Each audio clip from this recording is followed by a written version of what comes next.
देखो इतना बोलने के लिए आया हूं कि आज सिराज चौक चुना भट्टी पर ये हजारों का जो मजमा है, ये साबित करता है कि शहर में बदलाव की लहर है और उसकी वजह भी है। एक जो आसिफ शेख थे, 2 महीने तक मास्टर स्ट्रोक करते रहे। यकीन मानो ऐसा मास्टर मिस्टेक किए हैं कि रात में रोई नहीं आ रही है, ऐसा मास्टर मिस्टेक किए हैं। इसीलिए कहा जाता है समझदारों के साथ रहो, पढ़े लिखों के साथ रहो। ये पहला जलसा चुना भट्टी और सिराज चौक में लेने का मकसद भी यही था कि पढ़ी लिखी खातून उम्मीदवारी कर रही है, तो ऐसे मोहल्ले में जलसा लिया जाए जहां सबसे ज्यादा पढ़े लिखे लोग रहते हैं। इस मकसद से यहां आज जलसा लिया गया। मैं ये बोला था कि बीजेपी के ये दोनों उम्मीदवार हैं, इसका सबूत दूंगा, मगर वक्त की कमी है। सबूत दूंगा, बुध के दिन निसात रोड पर जो जलसा होगा उसमें सबूत दूंगा। आज वक्त नहीं है मेरे पास। और 29 तारीख बरोज मंगल बदलाव सुबह 11 बजे निहाल साहब की रिवायत के मुताबिक सुबह 11 बजे आप सब लोग मल्ले की मस्जिद से एक जुलूस की शक्ल में निकलेंगे। आप सिर्फ एक आवाज के साथ बोलोगे इस शहर में बदलाव चाहिए कि नहीं चाहिए, इस शहर में बदलाव चाहिए कि नहीं चाहिए। अगर बदलाव चाहिए तो नॉमिनेशन फॉर्म भरने के लिए आप हाथ उठाकर बोलिए कि मंगल के दिन सुबह 11 बजे आप सब लोग आएंगे और ये शहर देखेगा कि ये शहर बदलाव चाहता है, इन दोनों से बदलाव चाहता है। ये दोनों की 25 साल मिलीजुल से बदलाव चाहता है। शुक्रिया। उतरी हुई पोशाक है वो पहनकर तू जिसे इतरा रहा है, और मैं तो शहर की आवाम के हवाले से साफ साफ गुफ्तगू करता हूँ, एकदम साफ।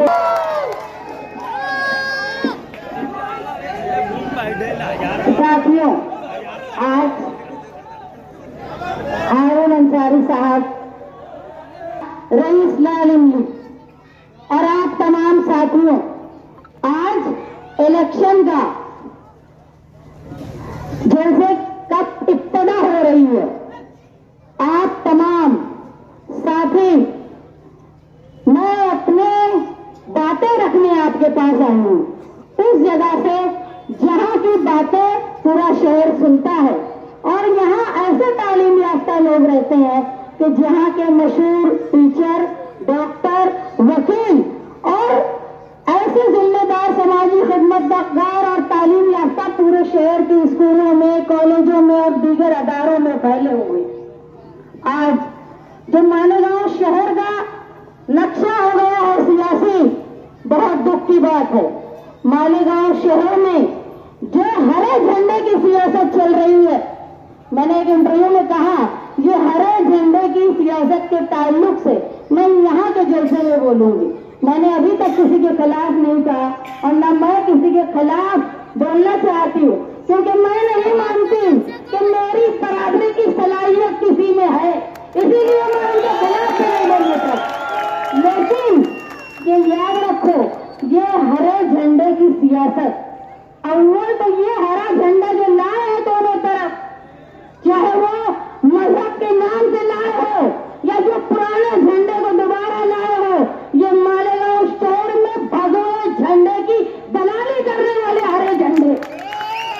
तुम ये समझते हो, तुम यहाँ आबादी में रहते हो, मुसलमान अक्सरियत में रहते हो, तो तुम बड़ी बड़ी बात करते हो। तुम ये बात करते हो कि कलमा पढ़ के तुम मेरे भाई, तुम मेरे बहन, ये सारे नारे लगाते हो, लेकिन तुमको मालूम है कि यहाँ के जो तालिबे इल्म शहर से बाहर जाते हैं, यहाँ के जो लोग नौकरी करने शहर के बाहर जाते हैं, जो चद्दर की फेरी करने लोग जाते हैं, जो डॉक्टर वकील बाहर आते जाते रोजाना सफर करते तालिबे इल्म है, ये मालेगांव शहर में जो मजहब के नाम पर हवा बनाया जा रहा है, इसकी वीडियो, इसकी फोटो शायद पसंद लोग मालेगांव के बाहर भी देखते हैं। मेरी खास तौर पर ये यूट्यूब चैनल वालों और मीडिया वालों से दरख्वास्त है, ऐसी फिरका परस्त को मत दिखाओ, अल्लाह के वास्ते मत दिखाओ, वरना मालेगांव नाम सुन के तुम्हारे साथ ट्रेन में, बस में खराब सलूक होगा। उसके जिम्मेदार ये सियासत के नाम पर जो अपनी वोट लेने के लिए मजहब का नाम कर रहे हैं। जब फलस्तीन का झंडा ईदगाह पे लहराया गया, जो बोलते हैं तेरा मेरा रिश्ता क्या, ला इलाहा इल्लल्लाह, उन्होंने ही कहा कि मेरा इस फलस्तीन के झंडे लहराने वाले से कोई रिश्ता नहीं। उनसे पूछो कि उस वक्त कहाँ थी हमारी, जबकि फलस्तीन का झंडा दिखाना गैर दस्तूरी बात नहीं थी। हिंदुस्तान का बीजेपी आने के बाद भी हमारे सिफारती ताल्लुक आज भी फलस्तीन के साथ है, लेकिन उस वक्त तुमने लाइल्मी बता दी। आज जो 12 नवंबर के नाम से शेख आसिफ साहब हिसाब मांग रहे हैं, सबसे पहले हिसाब तो उनका होना चाहिए। जैसे ही 12 नवंबर हुई, उसके बाद सबसे पहले उन्होंने प्रेस कॉन्फ्रेंस ली और ये बोला कि ये प्लानिंग हुई है, ये हुआ है। जब 12 नवंबर के बेगुनाह लोगों के लिए कोर्ट में समाज जमानत के लिए होती थी, तो मरहूम शेख रशीद साहब प्रेस कॉन्फ्रेंस लेके बोलते थे कि ये लोग बेगुनाह नहीं है। मतलब वो चाहते थे कि 12 नवंबर के लोग जेल में रहे। आज शेख आसिफ किस मुंह से बोलता है कि मैं 12 नवंबर वालों का साथ हूं? तुम्हारे बाप और तुमने 12 नवंबर का सामना करने में बड़े गुनहगार तुम लोग हो।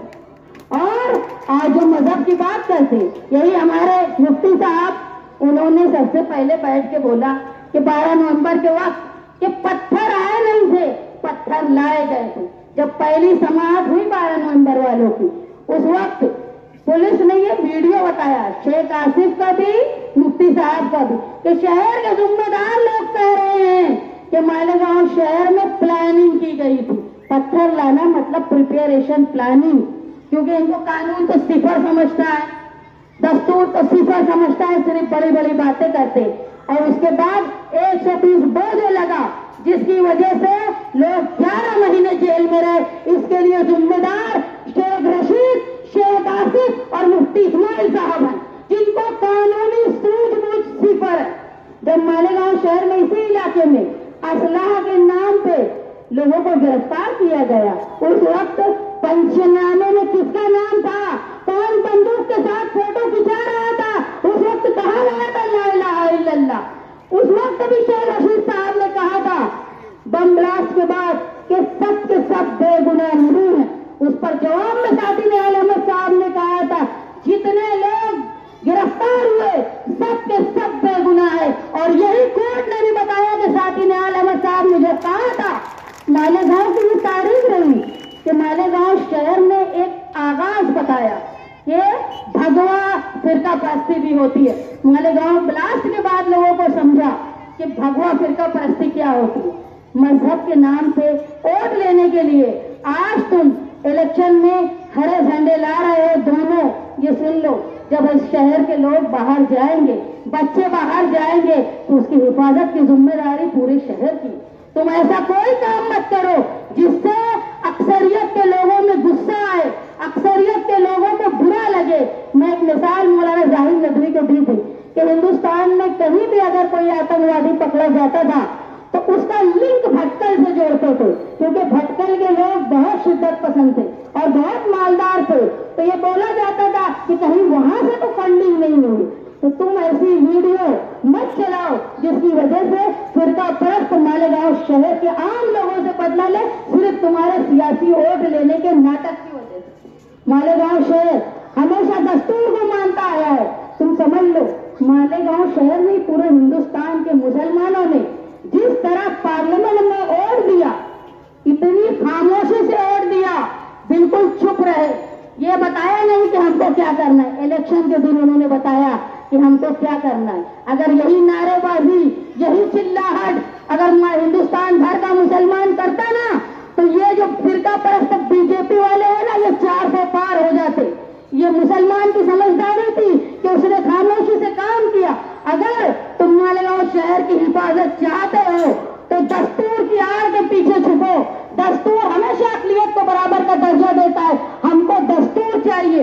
हमको मजहब के नाम पर नहीं, हमको दस्तूर के नाम पर हिंदुस्तान में रहना है। क्यों? क्योंकि हम सब एक हैं। अगर तुम मेजॉरिटी से, बड़ी अक्सरियत से लड़ाई करोगे ना, तो तुम बहुत छोटे हो, तादाद में कम हो, माली तौर पे कमजोर हो, पुलिस तुम्हारे खिलाफ आएगी, हुकूमत तुम्हारे खिलाफ आएगी। इसलिए हमारे लिए सबसे बड़ी ढाल है हमारा दस्तूर। दस्तूर की बात करो। मालेगांव शहर में अल्लाह के वास्ते मजहब की सियासत मत करो। मालेगांव शहर के लोग, नौजवान जब इस शहर से दूर जाएं और वापस आए तो बाहिफाजत आए, ये पूरे सारे लीडरान की जिम्मेदारी है। ये इलेक्शनी मुहिम में मैं अपने नजरियात, मेरी सोच रखने के लिए खड़ी हूँ। ये इलेक्शन अच्छाई और बुराई की बुनियाद पे हो रहा है। अगर कोई जुआ चलाता है, अगर मान लो कि एक आदमी जुआ चला रहा है और जुएबाजियों को, नशे वालों को ये बहुत फरोग दे रहा है, तो तुमने एमएलए रह के क्या किया? तुम क्या कर रहे थे? तुम क्यों नहीं रोक पाए? मालेगांव शहर में नशे का इतना ज्यादा बड़ा जाल फैल गया है, तो ये क्या कर रहे थे? ये क्यों नहीं रोक पाए? दोनों बराबर के गुनहगार हैं।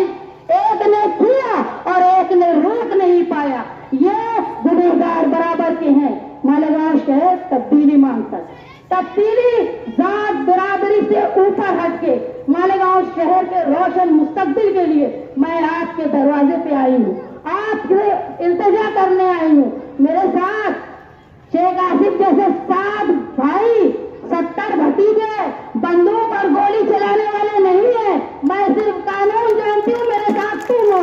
इस शहर की माएँ है, इस शहर की बहनें हैं, इस शहर के समाजवादी सोच वाले निहाली लोग हैं। ये जो बैठे हुए लोग हैं ना, ये उम्मीद से तुम्हारी तरफ देख रहे हैं। शहर में तब्दीली चाहिए, शहर में हमारी पावर लूम सनत को फरोग चाहिए। एक बात समझ लो, पावर लूम सनत के लिए जब कमेटी बनी ना, तो तुम्हारे एमएलए को कहीं रखा नहीं गया, क्योंकि उनको इल्म ही नहीं था इस सनत के ताल्लुक से। उसमें कौन किसके बोलने पे बनी वो कमेटी? रईस शेख के बोलने पे।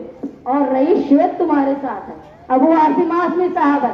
और जब अखिलेश यादव मालेगांव आए थे ना, तो मैंने जो लीडर आता है उसके सामने चमचागिरी की लोग तकरीर करते हैं। मैंने सिर्फ मालेगांव शहर के लिए, सनत के लिए, वक्फ बिल की हिफाजत के लिए, मालेगांव नहीं हिंदुस्तान के जो अकलियत के लोग हैं उनकी हिफाजत के लिए, और जो कानून बनाए जाते हैं अकलियत को दबाने के लिए, उससे बचाव के लिए, मॉब लिंचिंग के खिलाफ, बुलडोजर की सियासत के खिलाफ मैंने ये बात की। अगर तुम समझ लो महाराष्ट्र से बीजेपी साफ हुई तो हिंदुस्तान से भी बीजेपी साफ होगी, और जब साफ होगी तो अखिलेश यादव 3 नंबर के सबसे बड़ी पार्टी का लीडर है, बड़ा ओहदा पाएगा। तुम जब जाना, उन्होंने कहा था कि हमारी जब हुकूमत थी तो हमने फिक्स बिल का मामला रखा था, यूपी में बुनकरों के लिए फिक्स बिल।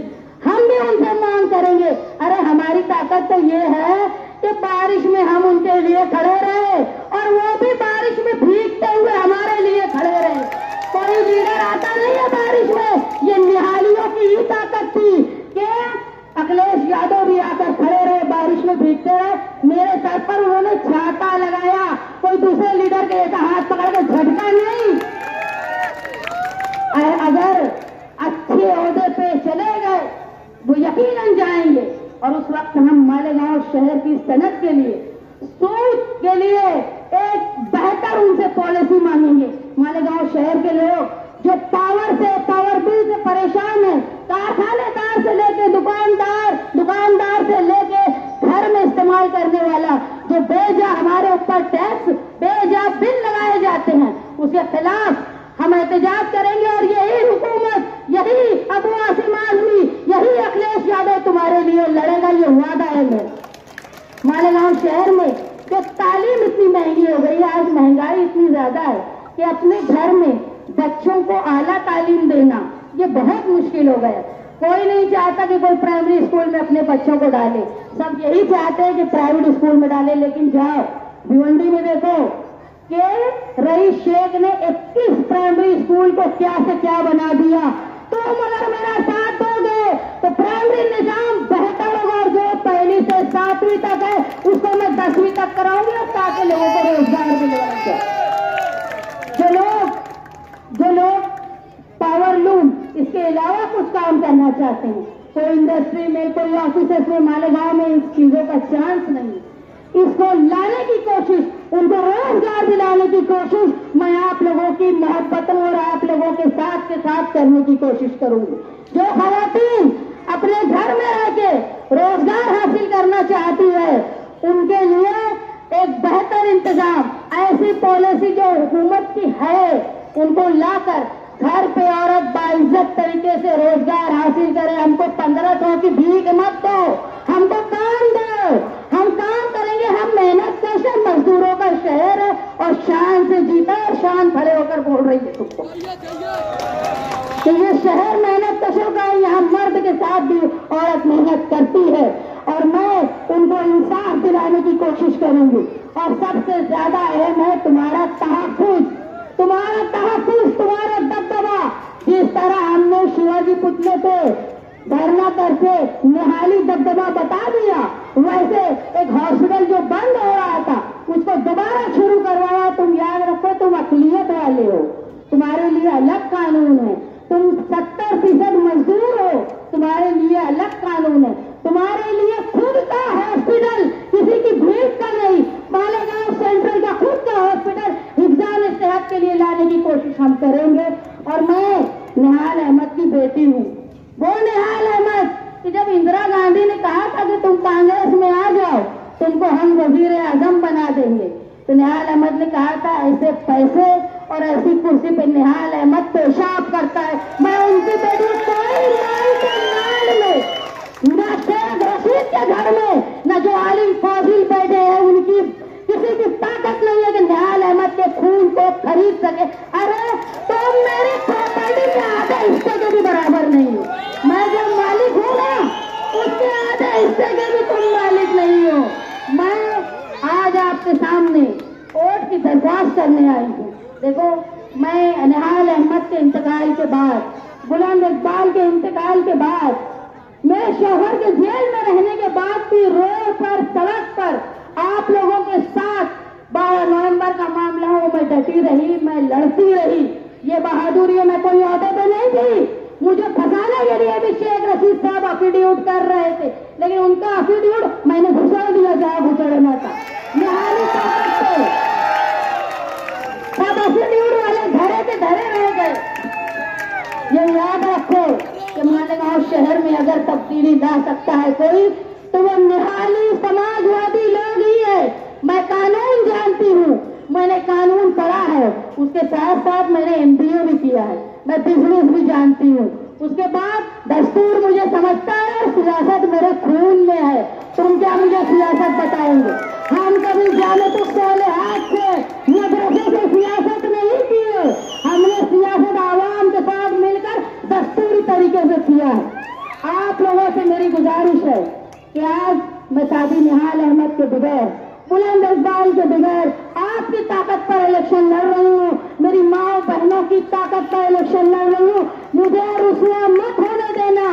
मैं 20 तारीख को इलेक्शन में, जैसे साथी निहाल अहमद साहब के लिए आप लोग वोटों की बारिश किया करते थे, इस शहर की मुस्तकबिल के लिए, आप अपने बच्चों के मुस्तकबिल के लिए और मजहब का नाम ढिंढोरा पीट के लिए सियासत करते हैं।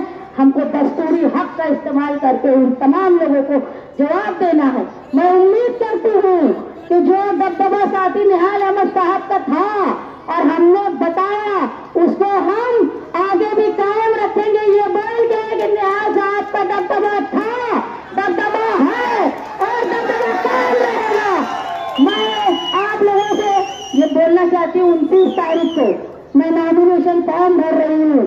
सिर्फ आप लोगों की ताकत के साथ, आप लोगों की मोहब्बत, दुआएं और शफकत के साथ आप मेरा साथ देंगे ना? एक बार मेरा साथ देंगे ना? मैं आप लोगों के जवाब को अपने लिए दुआ मान। डायमंड कारपेट, हमारे वहाँ कारपेट, ग्रास, हेडलोन, रेलवे वाला कारपेट होलसेल रेट में दिया जाता है। हमारा पता याद रखें, मुस्तफा बंगार बाजार, डायमंड कारपेट।